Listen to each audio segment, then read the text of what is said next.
इटावा में हल्की बारिश के बाद तेज धूप से उमस बढ़ गई, जिससे लोग काफी परेशान हैं। इस बीच बिजली की कटौती मुश्किलों को और बढ़ा रही है। इसको लेकर विद्युत विभाग के अधीक्षण अभियंता मनोज गौड़ से बातचीत की नेटवर्क 10 संवाददाता ने। गर्मी से लोग बेहाल हैं। इस समय हम बिजली विभाग में हैं। हमारे साथ ऐसी सर हैं जिन्होंने मनोज कुमार गौड़ जी, हम उनसे बात करेंगे किस तरीके की इस समय मौसम बदलता मिजाज है, क्योंकि बार बार बारिश हो रही है और बारिश के बाद जो उमस हो रही है उसमें लोग बहुत ज़्यादा बेहाल हैं। बिजली विभाग की किस तरीके की व्यवस्थाएं हैं सर जनपद भर में, क्योंकि मौसम बदलता जा रहा है, कभी धूप है, कभी छाँव है, कभी बारिश है। ऐसे में लाइट की किस तरीके की कटौती है जनपद भर में? देखिए, इसमें जनपद की यदि हम बात करें, हमारे 56 बिजली घर हैं जो कि पूरे जनपद को सप्लाई देते हैं। उसमें शहर में 10 बिजली घर हैं और दोनों रूरल के डिवीज़न में, हमारे सफाई एरिया में और रूरल एरिया में 23-23 बिजली घर दोनों खंडों में हैं। इसमें जहाँ तक सप्लाई की बात करें, सप्लाई शहर में 24 घंटे है, लेकिन पिछले सप्ताह से, जैसा कि आपको भी विदित ही होगा, कि इतनी आंधी-तूफ़ान और बारिश रही, इसमें ब्रेकडाउन्स काफ़ी हुए हैं। और मल्टीपल ब्रेकडाउन्स हुए हैं और ज़्यादा ब्रेकडाउन्स जो हैं इंसुलेटर्स के हुए हैं, जो कि ढूँढने में बड़ी तकलीफ़ होती है, टाइम लग जाता है। इसलिए वो सप्लाई बाधित रही है। अब सुचारू रूप से दी जा रही है और यदि मौसम ठीक रहा तो ठीक ही चलेगी सप्लाई। लगभग कितने घंटे जनपद में लाइट वितरित हो रही है? जनपद में 24 घंटे में ये है कि एवरेज जो सप्लाई जा रही है, उन 1 वीक को निकाल दें, क्योंकि 1 वीक में 2 बार आंधी-तूफ़ान आया, काफ़ी डैमेज हुआ उसमें, काफ़ी ट्रांसफार्मर डैमेज हुए, लाइनें डैमेज हुई।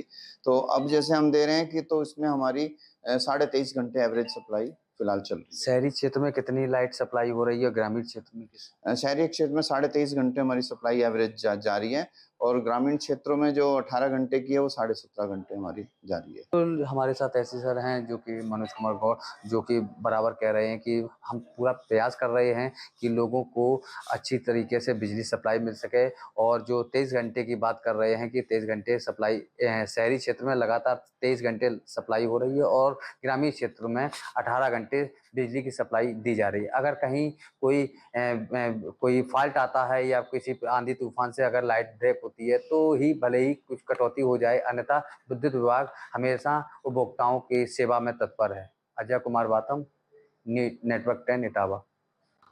नमस्कार, मैं अजय बाथम और इस समय हम मौजूद हैं इटावा में और हमारे साथ कुछ लोग मौजूद हैं। इनसे मौसम को लेकर हम चर्चा करेंगे, क्योंकि इस समय इटावा की धरती पर मौसम बहुत ही बदलता मिजाज का है, क्योंकि कभी धूप है, कभी छाँव है। आप देख सकते हैं अभी तस्वीरों में, कभी धूप आती है, कभी छाँव आती है। ये कहीं न कहीं उमस पैदा कर रहा है। उमस से लोग बहुत ही ज़्यादा बेहाल हैं। आपको बता दें, नौ-तपा गर्मी के बाद ये उमस भरी गर्मी जो है बहुत ही लोगों को बेहद परेशान कर रही है। हमारे साथ कुछ लोग हैं, हम इनसे बात करेंगे।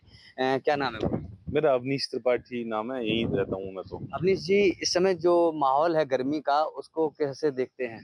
यह भयंकर गर्मी पड़ रही है। हर साल हम लोग कहते हैं कि इस साल सबसे ज्यादा पड़ी, वही इस साल है कि भयंकर गर्मी पड़ रही। मतलब लाइट वाइट की भी व्यवस्था वो हो जाती है, तो अगर रात में लाइट चली जाए तो फिर ये समझो कि नींद हराम है, सोना ही मुश्किल हो जाता, बहुत भयंकर। जो उमस जो हो रही है, अभी नौतपा था, गर्मी भयंकर चल रही थी, लपट चल रही थी। उसके बाद जो हल्की फुल्की इटावा में अभी बारिश हुई है, उसके बाद जो नौतपा के बाद जो हल्की फुल्की जो बारिश हुई, उसके बाद जो उमस पैदा हो रही है, कैसी परेशानी? ये ज्यादा खतरनाक होती है। इसमें तो बिल्कुल मतलब बेचैनी टाइप की होती है। बीमारियां हमारी भी इसी से ही आती हैं, जो नमी और वगैरह ये सब हो जाती है। इसमें तो ना पंखा काम करता ना कूलर काम करता, ये तो और ज्यादा खतरनाक रहती है। बेचैनी भयंकर मतलब रहता है। हमारे साथ कुछ स्टूडेंट भी हैं जो कोचिंग से जा रहे हैं। क्या नाम है आपका? साहिल यादव। साहिल, इस समय आप कोचिंग जा रहे हैं, कैसा लग रहा है कोचिंग में गर्मी से? गर्मी बहुत पड़ रही है, बैठने में भी दिक्कत होती है, रास्ते में पैदल भी आना पड़ता है। लाइट रहती है कोचिंग में? हाँ, अभी रहती तो है लेकिन चली भी जाती है लाइट। और जो बारिश कैसी हो रही है इस समय इटावा में? बारिश, मौसम देख रहे हैं आप, बारिश आती है चली जाती है, बहुत भयानक गर्मी पड़ रही है। जो उमस हो रही है, ऐसे में किस तरीके की बीमारियां उत्पन्न हो रही हैं, उसको कैसे? बीमारियां क्या, बहुत समस्याएं होती हैं, आते हैं रास्ते में नौरी फनौरी निकल जाती हैं गर्मियों में, जगह टांग के आते हैं।